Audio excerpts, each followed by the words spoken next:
aquele software chamado BIOS, existe um outro software, um outro programa, armazenado naquele mesmo microchip de memória ROM. Esse software nós chamamos de setup. E esse setup serve para alterar as configurações de inicialização do teu sistema. Então olha que interessante, aqui eu estou te mostrando um exemplo de programa chamado setup, que também vem armazenado naquele mesmo microchip onde se encontra o BIOS. E esse programa chamado setup ou setup BIOS permite ao usuário alterar as configurações de inicialização do sistema. Olha que interessante então, esse programa chamado setup, que vem no mesmo microchip onde está o BIOS com memória ROM, serve para alterar ou definir as configurações de inicialização do sistema. Quer dizer, eu uso esse programa durante a inicialização para definir ou alterar alguma configuração de inicialização. Portanto, o usuário pode sim alterar configurações de inicialização do seu sistema. E ele faz isso através de um programa chamado setup, que também pode estar armazenado em memória ROM. Além do BIOS, tradicional de fábrica, eu posso também usar o programa chamado setup. Outra coisa, tem um detalhe importante aqui. Se esse programa chamado setup, vamos colocar aqui, ó. Se esse programa chamado setup, opa, deixa eu só apagar aqui rapidinho. Vamos só apagar e colocar de novo. Acompanha aqui de novo comigo. Vamos descrever direitinho. Se esse programa chamado setup, como eu disse, permite o usuário alterar as configurações de inicialização do sistema, a minha pergunta é a seguinte: quando o usuário utiliza o programa setup para alterar as configurações de inicialização, onde essas configurações serão armazenadas? Elas não podem ser armazenadas no mesmo microchip de memória ROM, porque a memória ROM é apenas de leitura para o usuário. E o usuário quer gravar essas configurações em algum lugar. Essas configurações que ele alterou através do programa chamado setup. E essa é a minha pergunta.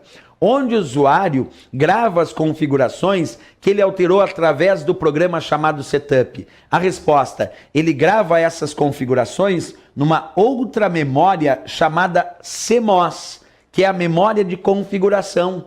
Essa memória CMOS tem como característica ser de leitura e escrita, portanto aceita a gravação.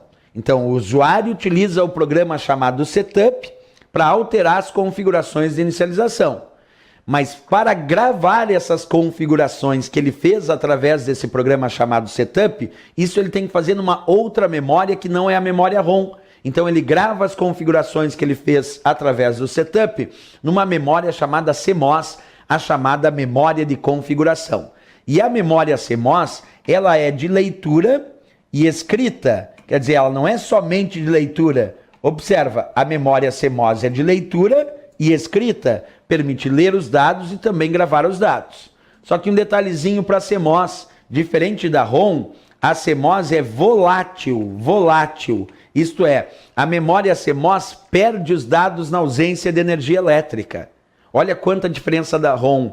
A ROM é somente de leitura, a CMOS é de leitura e escrita. A ROM é uma memória não volátil e a CMOS é uma memória volátil. Perde as configurações se acabar o fornecimento de energia elétrica. Mas professor, e aí quando eu desligar o meu computador, eu vou perder as minhas configurações de inicialização que eu gravei aí na CMOS? Resposta, não perde. Por que tu não perde as configurações na CMOS quando tu desliga o computador, já que ela é volátil? Porque lá na placa-mãe, observa comigo aqui, deixa eu te mostrar, existe uma bateria, aqui ó, estou circulando para ti bem aqui embaixo, ó. Existe uma bateria aqui na minha placa-mãe. E essa bateria, que é uma pilha, ela mantém a energia elétrica para a CMOS não perder os seus dados quando o computador é desligado.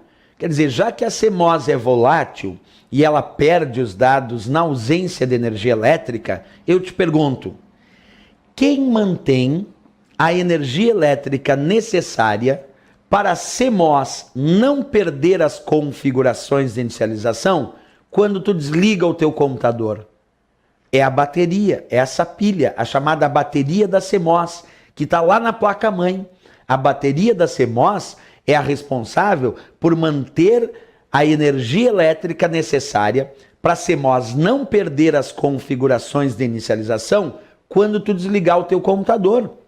Portanto, essa bateria é muito importante para o teu computador, né? Ela mantém as configurações de inicialização.